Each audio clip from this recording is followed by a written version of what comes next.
The people that I have seen do the worst in this industry and investments are the hands-off investors, the out-of-state investors who were kind of maybe sold a dream that real estate investing here was a good thing and that they can be hands-off, because they are very reliant on their agents, their contractors, their property management companies to perform in their absence. And I have found time and time again that that just doesn't happen. If you're not going to be able to drive by your property, if you're not going to be hands-on, don't do it. Especially if you're like a first-time investor, you have to be hands-on. You have to know what's going on in your properties. All right, everyone. Welcome to the North Fork Experience podcast, where we deep dive into the world of real estate with industry leaders. Today, we have a truly remarkable guest with us, Katelyn Dominelli. Katelyn is a duly licensed realtor in Pennsylvania and Maryland.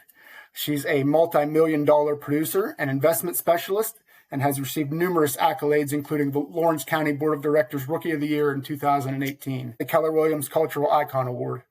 Katelyn is also a Keller Williams Mental Health Ambassador. Katelyn, welcome to the show. Hi, thanks for having me. It is fantastic to have you. Let's jump right in and get going here. So you are duly licensed in Pennsylvania and Maryland. What are some of the unique challenges and opportunities that come with? I'd say the first is just distance, the generic physical distance between the two places. My offices are about 2.5 hours apart. So I would say that would probably be the biggest thing right off the bat, that causes a problem. Yeah, understandable for sure. We talked a little bit on the lead in here. I worked in the oil and gas industry for a long time, and so I certainly know about spending a lot of time on the road and having to do a lot of traveling for work. We were on the road quite often, so I can certainly understand how much more difficult that makes your operations and keeping connected with people on a day-to-day basis. Right, for sure.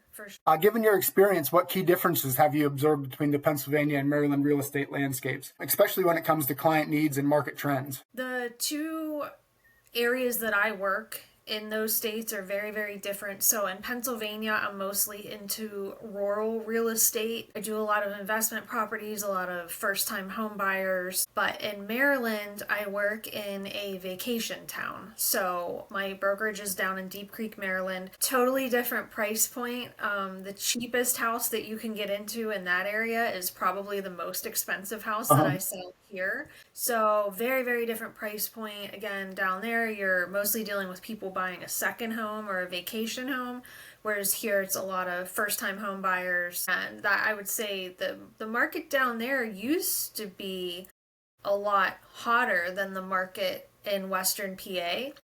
But as rates have gone up and inflation has gone up, it seems like people don't quite have the money anymore to vacation as much. Yep. The vacation rental market down there is down a little right now. The prices are finally starting to come down, which when COVID hit, the prices down there went through the roof. I bet. Yeah, and it wasn't a good thing. They really went through the roof to an artificial kind of inflated rate. So Understandable. now it seems like everything in Western PA has stabilized and become a little more normal the way it used to be. But down there, it's starting to head on the decline, it seems like. Yeah, absolutely. I've spent a little bit of time in both the areas that you work. Actually, I have some friends out there in Lawrence County, and I can certainly see you highlighting the difference between those two areas because, yeah, I've been through the Deep Creek area as well, and there's a lot of nice places down there. It's certainly a very contrasting area between the two places. For sure. Can you share some memorable experience or specific deal that really highlighted the advantages of being licensed in both states? Is there anyone that you've sold to in both areas, for example? No, so I just got started down in Deep Creek this year, but it seems as though, again, it's kind of secondary meeting people. I'm not down there really marketing or trying to pick up buyers. It's more my clients and friends here that now know I'm licensed down there. You know, my uncle wants to buy a home down there. Those are the kind of referrals that I get down there. So it's been a really different shift even in my mindset as to how to try to work down there, because it's, again, when someone's buying a vacation home or second home, it's a totally different ball game. Yeah, absolutely. But it sets up an amazing opportunity for you to help people out in both areas, for sure. It's good that you're starting to get a foothold down there, and I'm sure the work can pick up in the future as more people realize that you're licensed in both areas and can provide help in both areas. Right. So shifting over quick to your investment specialization, you also run D4 Property Services in Western PA. How does D4 Property Services fit into your overall investment strategy, and what kind of services does it offer to clients looking to invest in real estate or get into real estate? D4 is actually our business. It's myself and my husband that co-own that business, and that started before I became a real estate agent. Okay. So I was into real estate investing before I became an agent. 2 years in, the natural progression was for me to become an agent. He's the main contractor, so it's again the very cliche husband, wife, realtor, contractor team. Yeah, absolutely. But we primarily flip houses. We have some long-term holds. We usually have anywhere between like 10 to 15 at a time, long-term rentals. But we sell those off, buy another one. But our primary business is in flipping, doing those larger construction projects. Yeah, absolutely. I can see how the co-owning those two businesses and how they really work together in conjunction there, so they can help you guys both out. I'm sure your husband appreciates being able to get on leads when he's looking for houses to flip as well. Yeah, I would say, and I appreciate the fact that he's able to do the work, because I'm Absolutely, definitely yeah. going in and fixing the leaking sink when the tenant calls. So yeah, Absolutely, it's yeah. good. That's yeah. Yeah, I'm sure you guys work well together. Happy to hear that. What advice would you give aspiring real estate investors, particularly those looking to enter Pennsylvania or Maryland markets? Man, the people that I have seen do the worst in this industry and investments are the hands-off investors, the out-of-state investors who were kind of maybe sold a dream that real estate investing here was a good thing and that they can be hands-off, because they are very reliant on their agents, their contractors, their property management companies to perform in their absence. And I have found time and time again that just doesn't happen, that someone drops the ball. So, my honest advice to investors would be, if you're not going to be able to drive by your property, if you're not going to be hands-on, don't do it. Especially if you're like a first-time investor, you have to be hands-on. You have to know what's going on in your properties. Yeah, that's very understandable. I'm sure a lot of people want to just put the money in and think the money is going to come right back out, and they're not willing to get their hands dirty and put in the work that it takes to really build that up and to get those things going in the right direction. So that's a very good point. Yeah. What are some common misconceptions about real estate investment that you have often encountered, and how do you address those with your clients? My favorite is that it's fun. Like, people say to me all the time that must be so fun. It looks so fun to flip houses. It looks so fun to be a realtor and design all these houses. No, it's not fun at all. Like, there's Uh-huh. it's work. It's really, really hard work, and there's always something going on. There's always a problem. I mean, you will never have a single day where you wake up and it's just a normal day. Uh-huh. Yep. And I think the misconception is that, if you can change a sink faucet, you can flip a house, or because you know how to lay floors, you know how to flip a house. Uh-huh. It's so much more than that. It truly is a business. Especially when it comes to understanding the financials of it, it is a business. So I think the misconception is that you can just kind of jump in and maybe it'll work or maybe it won't. But I've seen people go really upside down fast because they didn't know what they were doing. Yeah, I can see how it's a lot of hard work, and you really have to know what you're getting into before you dive into something like that, because there's such big investments, and anyone that's going to jump in without the knowledge that to really do the work can really put themselves in a bad situation, I'm sure. Yeah, for sure. Yeah, you're definitely in a great spot there. I myself, I try to be a little hands-on too. Like, the room that I'm actually sitting in here is a recent addition on our house that I got to build myself. And when I say build myself, I have a contractor for an uncle. So most of the planning and most of all the stuff was him laying it out, and me doing a lot of the labor. But hey, there was a lot of situations that I ran into where, hey, I need some help over here to make sure I'm doing this right. So I'm sure some people probably bite off a lot more than they can chew at times, and don't do things right like they should be doing them. Definitely. I see it a lot, especially as a real estate agent, going back into some of these houses that people like that have owned. You can tell where it went wrong. Yeah, and And what a great thing for you having your husband too that does all that work. I'm sure when you're going into houses, you can use him as a resource and really see what needs work and what was done correctly, and that really helps you in your business as well.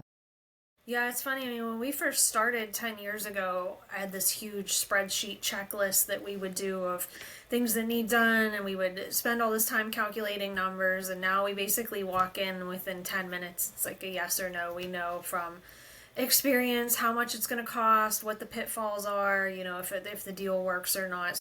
Over time and with experience, definitely we have got a lot stronger at that part. Yeah, I'm sure it's streamlined your process a lot as you do it. It's just like anything else. The more you do it, the more efficient you get at it. Exactly. Still not without its pitfalls, though. I mean, even when you're really good, you're not going to avoid those moments. But we're better at knowing how to handle those moments. Of course, yeah. You've been down that road a few times, and I'm sure you still find a few things that you run into that are surprising when you get into some older homes, especially. But you're just a little bit better at handling them now. Yes, definitely. Perfect. So switching gears a little bit, in 2018, you were named Lawrence County Board of Realtors Rookie of the Year. What do you attribute that early success to, and what lessons did you learn in that first year that you still use to guide you today? Gosh, I really don't know how it blew up so fast. I think because I was already dabbling in the world of real estate and had connections when I became an agent, I wasn't starting off at ground zero. I was already networking with a bunch of investors. I already had people kind of in my corner that were into real estate. So when I became an agent, there was a little bit of a natural progression of picking up those clients. And I really didn't even have intentions of doing it full time. I just got my license for our business. But a side effect of that was then other investors who I was friends with prior would say, well, can't you sell my house or help me buy a house? And yeah, sure, why not? And then it really compounded over the years into something crazy. Yeah, having those network connections early on, I'm sure was pretty pivotal in your advancement there and earning that award so early in your early success. It definitely was. I think networking really was the basis of our entire business, is what really grew our business. Instead of kind of isolating to ourselves and saying, that we're doing our own thing, we don't want bothered with XYZ, I really put myself out there and met as many people as possible and quickly realized that that's what opened a lot of doors. Yeah, absolutely. Networking is so important in so many businesses. When you're really getting out there and meeting a lot of people, sometimes you meet the right ones and they can really pull you up and help you along your journey for sure. Absolutely. I've made, even just one connection that has then turned into 5 or 6 other meaningful connections that really catapulted our business. So you just never know. Yeah, absolutely. I mean, and when you have your own business, a lot of times there are some rough days where it's a real grind, but a lot of times it just takes that one meeting and the one right situation that can really help catapult you forward. Absolutely. So you received the Keller Williams Cultural Icon Award and our Keller Williams Mental Health Ambassador. How do you integrate culture and wellness into your professional life and client interactions, and why is this important to you? So I am actually a 22-year mental health professional. Outside of all this, I have a master's of science and psychology, and I've worked a lot of different settings, hospital-based, outpatient. When COVID hit in 2020, real estate was completely shut down, and there was a ton. I mean, obviously everybody's mental health was at a crisis during COVID. I, as a way to handle it myself, and during the shutdown had developed some mental health and real estate classes, and I started teaching them to my immediate brokerage, and then it caught on, and now I actually teach them on a national level. And Keller Williams has a wellness division that is responsible for the overall health of the agent, mental, physical. It encompasses everything. And they asked me to join that division as the mental health ambassador. So it's my responsibility to essentially teach mental health to all 100,000 Keller Williams agents. Yeah. And a side effect of that was why I was given the Cultural Icon Award for my region, because of the work that I had done getting those programs off the ground. Wow, impressive. And I'm sure it makes you happy to work with a company that really takes that seriously too, and has put the effort into making that something that they prioritize. Yeah. They do, they really do, and it was really cool for me to blend those two worlds together. They were already overlapping. I think there was a big lack of that because not only just even with our clients a lot of times have, mini mental health crises during a transaction. It's very stressful to buy and I'm sell a sure, yeah. house. Yeah, and as realtors, I think we lose sight of that sometimes because we're just on autopilot doing it Uh-huh, over and yep. over again. And sometimes I don't think we acknowledge that. So I think that was part of it. But then part two of that is I saw how terrible the mental health of the real estate agent themselves was, Uh-huh. how much they were experiencing burnout and a lot of other symptoms that no one was really recognizing. And the sales industry actually has one of the highest suicide rates of all professions. So just kind of knowing all those things and being able to blend it together, both of my loves together, was really awesome. Yeah, I'm sure you see a lot of burnout in the industry, and there's so much that's out of your control with market fluctuations and stuff like that. I'm sure it can be extremely stressful dealing with stuff like that. It is, yeah. I mean, burnout, I teach a whole class on burnout, and honestly, I've experienced it myself. So it's really, even if you know what it is and how to treat it, it's still almost impossible to avoid. But I think sometimes just understanding half the battle and that other people are going through it and it's okay to experience it was a huge part of that education. Yeah, I'm going to have to talk to some of my old oil field employers about getting someone like you involved. I don't think the mental health world in the oil field industry wasn't the best either.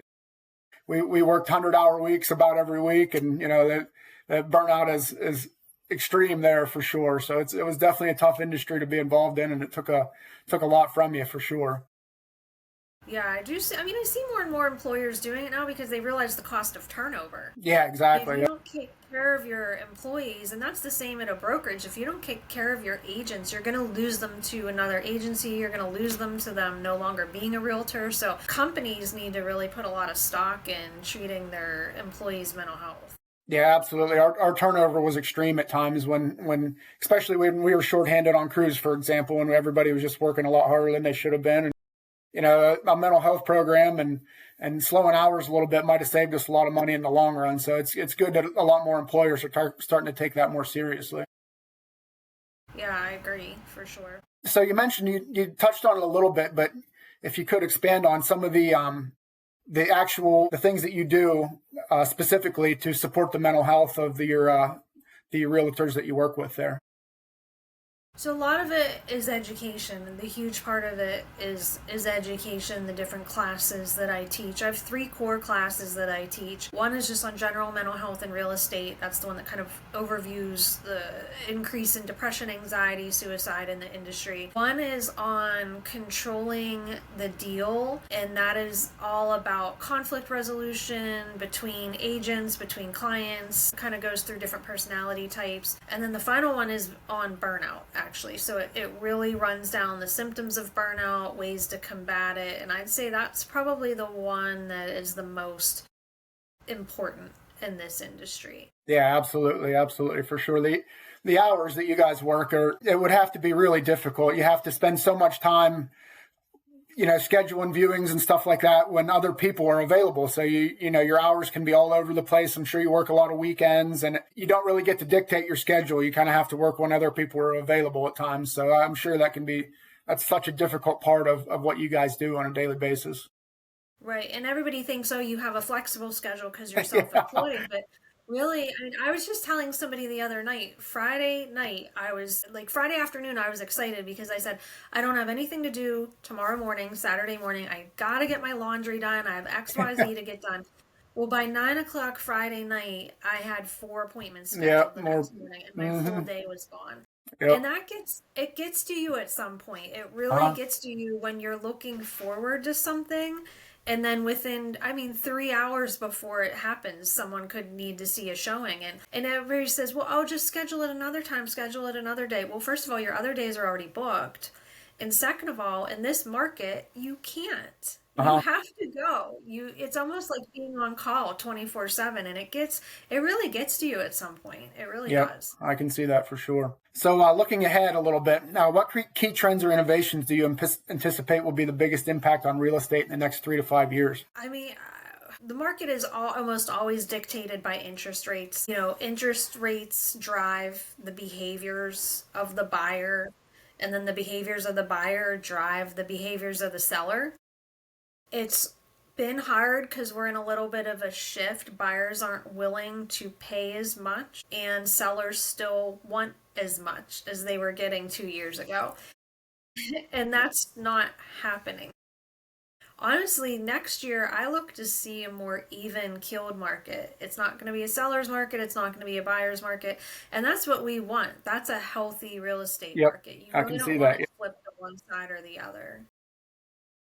Yeah, absolutely. I can see how at times it's hard to kind of coalesce those two. I mean, because you got to deal with both ends of the ownership there. So you find a happy medium somewhere. So I'm sure for you guys, when those two markets kind of see eye to eye a little bit versus being a buyer's or seller's market, that can make life a little bit easier on you. Yeah, clients are more willing to negotiate. When one of those parties has all the power, it becomes a very miserable transaction. I'm sure. Yep. I can see that, absolutely. All right, so this has been incredibly insightful. Before we wrap up, for our listeners who are inspired by your work and want to learn a little bit more, tell them how they can connect with you. Probably best way is by cell. My cell phone number, 724-614-9602. Call or text, usually the easiest way to find me. Happy to hear it. Yeah, that should make things easy for everybody for sure. All right, I want to give a quick thank you to our listeners for tuning in. Join us next time for more inspiring conversations with leaders in real estate and other business ventures. Thank you. Thank you.